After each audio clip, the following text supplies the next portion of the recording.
மக்களே, மாச சம்பளம் வார சம்பளம் இந்த ரெண்டு வாங்குறவங்களுமே யோசிச்சிருப்பீங்க. உங்களுக்கு கையில முழு சம்பளமுமே கொடுத்திருக்க மாட்டாங்க. அதுல ஒரு சின்ன பகுதியை நாங்க பிஎஃப் புடிச்சிருக்கோம் அப்படின்னு சொல்லிட்டு அது போக மிச்ச சம்பளத்தை உங்க கையில கொடுத்திருப்பாங்க. அவங்க பிடிக்கிற பிஎஃப் அமௌண்ட்னா என்ன, அதை உங்களுக்கு எந்த காரணத்தினால பிடிக்கிறாங்க, இதுக்கான பெனிஃபிட்ஸ் என்ன, இந்த பிஎஃப் விவரங்களை பத்தி நீங்க தெரிஞ்சுக்கணும் அப்படின்னா உங்களுக்கு என்னென்ன அவசியமா தேவைப்படும் அப்படிங்கறத பத்தி தான் இந்த வீடியோல நம்ம தெளிவா பார்க்க போறோம். முதல்ல பிஎஃப்னா என்ன? இது சிம்பிளா நம்ம ரிட்டையர்மெண்ட் சேவிங் ஸ்கீம் அப்படின்னு எடுத்துக்கலாம். அதாவது ஓய்வூதிய சேமிப்பு திட்டம். இந்த சேமிப்பை வேலை பார்க்கிற ஊழியருக்காக அந்த வேலை பார்க்கிறவரும் அவருக்கு வேலை கொடுக்கிறவரும் சேர்ந்து சேமிக்கிறாங்க.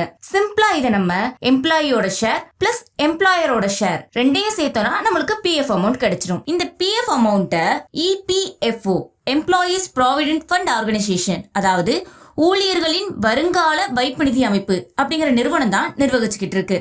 இந்த பிஎஃப் அமௌண்ட்டுக்கு நமக்கு வட்டியும் உண்டு. ஆனா இது உங்க தேவைக்கு நீங்க எடுக்கணும் அப்படின்னா சில கண்டிஷன்ஸ் கீழே தான் எடுக்க முடியும். இந்த பிஎஃப் உங்களுக்கு பிடிக்கிறாங்க அல்லது உங்களுக்கு பிடிக்கணும்னா உங்களுக்கு சில தகுதிகள் இருந்தாகணும். அதாவது நீங்க வேலை பார்க்கிற நிறுவனத்துக்கு கீழே 20 பேருக்கு மேலேயாவது வேலை பார்த்திருக்கணும், உங்களையும் சேர்த்து. உங்களோட மந்த்லி சேலரி 15,000 இல்ல அதுக்கு மேலேயோ கட்டாயமா இருக்கணும். உங்களோட ஏஜ் 18ல இருந்து 54 வரைக்கும் இருக்கணும். இந்திய குடிமகனா இருக்கணும். இந்த பிஎஃப் உங்களுக்கு பிடிக்கிறதுனால என்னென்னலாம் பெனிஃபிட்ஸ் இருக்கு அப்படின்னா, உங்க அவசர தேவைக்கோ இல்ல கடைசி காலத்துல நீங்க இந்த பணத்தை வித்ட்ரா பண்ணும்போது இந்த பணத்துக்கான வரியை நீங்க செலுத்த தேவையில்லை. உங்களோட சம்பளத்துல ஒரு சின்ன அமௌண்ட் தான் பிடிக்கிறாங்க. அதே அமௌண்டோட உங்களுக்கு வட்டி இதெல்லாம் சேரும் போது ஒரு பெரிய தொகையா உங்களுக்கு ஃபைனலா கிடைக்கும். நீங்க வேலையை விட்டுட்டீங்க இல்ல ரிட்டையர் ஆகிட்டீங்க அப்படின்னா இந்த அமௌண்ட் உங்களுக்கு ஒரு பினான்சியல் பேக்கப்பா இருக்கும். உங்களுக்கு ஏதோ மெடிக்கல் எமர்ஜென்சி இல்ல வேற ஏதோ அவசர தேவை, அத்தியாவசிய தேவை அப்படின்னா இந்த அமௌண்ட்ல இருந்து நீங்க ஒரு குறிப்பிட்ட தொகையை வித்ட்ரா பண்ணிக்கலாம். லோன் எடுக்க வேண்டிய அவசியம் இருக்காது. இப்ப நான் சொன்னது எல்லாமே ஒரு சில கண்டிஷன்ஸோட தாங்க நடக்கும். இது எப்படி அப்படின்னா, இப்போ நீங்க ஒரு ஹோட்டலுக்கு விளம்பரம் ஒண்ணு பாக்குறீங்க. அப்போ நீங்க எங்க இருந்து வேணாலும் ஆர்டர் பண்ணுங்க, ஃப்ரீ டெலிவரி அப்படின்னு போட்டுட்டு அதுக்கான நம்பரையும் பெருசா கொடுத்திருப்பாங்க. பட் கீழே நீங்க கவனிச்சா மட்டும்தான் தெரியும் கண்டிஷன்ஸ் அப்ளை அப்படின்னு ஒரு வார்த்தை கொடுத்திருப்பாங்க. இதே மாதிரிதான் இந்த பிஎஃப் பணம் அப்படிங்கிறது எப்படி சேமிக்கிறாங்க அப்படின்னா, மொத்த சம்பளத்துல இருந்து பிடிக்கிற 12% பணத்துல 8.33% இபிஎஸ் அதாவது பென்ஷனுக்கும் 3.67% இபிஎஃப்க்கும் போடுவாங்க. அதாவது இபிஎஸ் எம்ப்ளாயீஸ் பென்ஷன் ஸ்கீம். இதுக்குதான் உங்களோட சம்பளத்திலிருந்து பிடிக்கப்பட்ட 12%ல பெரும் பகுதி போகுது. மீதம் எம்ப்ளாயர்ஸ் போடக்கூடிய 12%ம் உங்க சம்பளத்திலிருந்து பிடிக்கப்பட்ட 3.67%ம் இபிஎஃப் அமௌண்டா உங்களுக்கு கிரெடிட் ஆகும். இதுக்கு வட்டியா 8ல இருந்து 12% உங்களுக்கு கிடைக்கவும் சான்ஸ் இருக்கு. இந்த வட்டி உங்ககிட்ட இருந்து பிடிக்கப்பட்ட 12%, உங்க எம்ப்ளாயர் கிட்ட இருந்து பெறப்பட்ட 12%, இந்த ரெண்டையும் சேர்த்து அறக்கட்டளைகள் நிர்வகிக்கிறாங்க. இவங்க எதுலயாவது முதலீடு பண்ணி அதுல இருந்து வர லாபத்துல தான் நமக்கு இத வட்டியா கொடுக்கறாங்க. இந்த வட்டி நீங்க ஃபுல்லா உங்களோட இபிஎஃப் அமௌண்ட்டை வித்ட்ரா பண்ற வரைக்கும் கிரெடிட் ஆகும். அப்படி இல்லைன்னா நீங்க ரிட்டையர் ஆகிற வரைக்கும் ஆக்டிவ்லயே இருக்கும். உங்களோட பிஎஃப் டீடைல்ஸ் நீங்க தெரிஞ்சுக்கணும் அப்படின்னா உங்களுக்கு யுஏஎன் அப்படிங்கிற நம்பரும் ஒரு பாஸ்வேர்டும் தேவை. இந்த ரெண்டும் இருந்தா போதும். உங்களோட பிஎஃப் பேலன்ஸ், உங்களுக்கு எவ்வளவு கிரெடிட் ஆகிட்டு இருக்கு, பிஎஃப் அமௌண்ட்லாம் எப்படி ரெகுலரா கிரெடிட் ஆயிட்டு இருக்கா அப்படிங்கிற ஹிஸ்டரி, இது எல்லாத்தையுமே நம்ம செக் பண்ணிக்கலாம். யுஏஎன் இந்த நம்பர் உங்களுக்கு தெரியல அப்படின்னா கவலைப்பட தேவையில்லை. இப்ப நான் சொல்ற ஸ்டெப்ஸ்லாம் நீங்க ஃபாலோ பண்ணீங்க அப்படின்னா உங்களோட யுஏஎன் நம்பரை ஈஸியா நம்மளால தெரிஞ்சுக்க முடியும். உங்களோட பிரவுசர் ஓபன் பண்ணி இபிஎஃப்ஓ அப்படின்னு நீங்க டைப் பண்ணீங்கன்னா ஃபர்ஸ்ட் வர கவர்மெண்ட் வெப்சைட்டை ஓபன் பண்ணுங்க.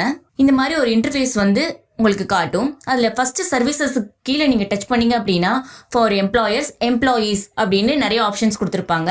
இதுல நம்ம ஃபார் எம்ப்ளாயீஸ் அப்படிங்கறத நம்ம கிளிக் பண்ணோம்னா இந்த மாதிரி ஒரு இன்டர்ஃபேஸ் ஓப்பன் ஆகும். இதுல எம்ப்ளாயீஸ்க்கான சர்வீசஸ், அது என்னென்ன இம்பார்ட்டன்ட் லிங்க்ஸ் இருக்கு, நீங்க ஏதாவது டாக்குமெண்ட் டவுன்லோட் பண்ணோம் அப்படின்னா இந்த மாதிரி 3 ஆப்ஷன்ஸ் கொடுத்துருப்பாங்க. அதுல சர்வீசஸ்ல செகண்ட் ஆப்ஷன் இருக்கு பாத்தீங்களா, மெம்பர்ஸ் யுஏஎன் ஆன்லைன் சர்வீசஸ், அந்த இதை நீங்க கிளிக் பண்ணிட்டு இந்த மாதிரி ஒரு இன்டர்ஃபேஸ் ஓப்பன் ஆகுது உங்களுக்கு தெரியும். இதுல நீங்க ஆல்ரெடி உங்களோட யுஏஎன் நம்பர் தெரிஞ்சிருந்து பாஸ்வேர்டு தெரிஞ்சிருந்துச்சு அப்படின்னா இதுல நீங்க போட்டுட்டு லாகின் பண்ணிக்கலாம். இப்போ உங்களுக்கு யுஏஎன் நம்பர் தெரியல அப்படிங்கறதுனால அந்த லாகின் பேஜ்க்கு கீழேயே பாத்தீங்க அப்படின்னா நோ யுவர் யுஏஎன் அப்படின்னு ஒரு ஆப்ஷன் இருக்கும். அதை நீங்க கிளிக் பண்ண உடனேவும் உங்களுக்கு மொத்தம் நீங்க 2 ஸ்டெப் ஃபாலோ பண்ணீங்கன்னா உங்களோட யுஏஎன் நம்பரை நீங்க தெரிஞ்சுக்கலாம் அப்படின்னு உங்களுக்கு ஒரு பேஜ் காட்டும். அதுக்கப்புறமா கெட் ஸ்டார்டட் கொடுத்தீங்கன்னா இதுல மொத்தம் 3 ஸ்டெப் இருக்கு. நீங்க டீடைல்ஸ் கொடுத்தீங்கன்னா அது வெரிஃபை ஆகி உங்களுக்கு ஒரு ஓடிபி வரும். அந்த ஓடிபி வந்துச்சுன்னா உங்களுக்கு யுஏஎன் நம்பர் தெரிஞ்சிடும் அப்படிங்கறத தெளிவா கொடுத்துருக்காங்க. சோ நீங்க எந்த நம்பர் யுஏஎன் அதோட ரெஜிஸ்டர் பண்ணி வச்சிருக்கீங்களோ அந்த நம்பரை கொடுத்துட்டு இப்போ வந்து எந்த ஐடி வந்து நீங்க இதுக்கு கொடுக்க போறீங்க, அதாவது யூஏஎனோட ரிலேட் பண்ணி வச்சிருக்கீங்களோ, பேன் கார்டா இருக்கலாம், ஆதார் கார்டா இருக்கலாம், அந்த மாதிரி எந்த ஐடி நீங்க கொடுக்க போறீங்களோ அந்த ஐடியை செலக்ட் பண்ணிட்டு அந்த ஐடி ப்ரூஃப்ல இருக்கக்கூடிய ஆதாரா இருந்தா ஆதார் நம்பர், பேனா இருந்துச்சு அப்படின்னா பேன் கார்டு நம்பர், அதை வந்து நீங்க இதை ஃபில் பண்ணிட்டு அங்க இருக்கக்கூடிய கேப்சாவை நீங்க கொடுத்துட்டு சென்ட் ஓடிபி அண்ட் வெரிஃபை இதை கொடுத்தீங்க அப்படின்னா உங்களுக்கு ஓடிபி வரும். ஓடிபி நீங்க டைப் பண்ணிட்டு அங்க இருக்கக்கூடிய கேப்சா கொடுத்து என்ட்ரு கொடுத்தீங்கன்னா ஓடிபி வந்து உங்களுக்கு வெரிஃபை ஆயிடும். இதுக்கப்புறமா தான் இந்த பேஜ் வந்து ஓபன் ஆகும். இப்போ நீங்க உங்களோட யூஏஎன் தெரிஞ்சுக்கிறதுக்கு உங்களோட நேம், உங்களோட டேட் ஆஃப் பர்த், இந்த ரெண்டும் கரெக்டா இருக்கக்கூடிய ஒரு ப்ரூஃப், நீங்க ஆதார் கார்டுல கரெக்டா இருந்துச்சு அப்படின்னா அந்த ஆதார் கார்டு இல்ல பேன் கார்டு எது உங்களுக்கு கரெக்டா இருக்கும் அதை நீங்க சூஸ் பண்ணிட்டு முன்னாடி என்டர் பண்ண மாதிரி அந்த நம்பரை நீங்க என்டர் பண்ணிட்டு கேப்சா கொடுத்துட்டு ஷோ மை யூஏஎன் கொடுத்தீங்க அப்படின்னா உங்களுக்கு உங்களோட யூஏஎன் நம்பர் வந்து காட்டும். இந்த நம்பரை நீங்க நோட் பண்ணிக்கணும். நம்ம அடுத்த வீடியோல இந்த யூஏஎன் பாஸ்வேர்டு மறந்துருச்சு அப்படின்னா அதை எப்படி ரீசெட் பண்றது, உங்களோட பிஎஃப் பேலன்ஸ் எப்படி நீங்க ஆன்லைன்லயே ஈஸியா செக் பண்ணிக்கலாம் அப்படிங்கறத நம்ம அடுத்த வீடியோட பார்க்கலாம். என்ன மக்களே, இன்னைக்கு பிஎஃப் பத்தின ஓரளவு டீடைல்ஸை நம்ம தெளிவா தெரிஞ்சுக்கிட்டோம். இந்த வீடியோ யூஸ்ஃபுல்லா இருந்துச்சு அப்படின்னா மறக்காம லைக் பண்ணிட்டு உங்களுக்கு தெரிஞ்சவங்களுக்கும் ஷேர் பண்ணிருங்க.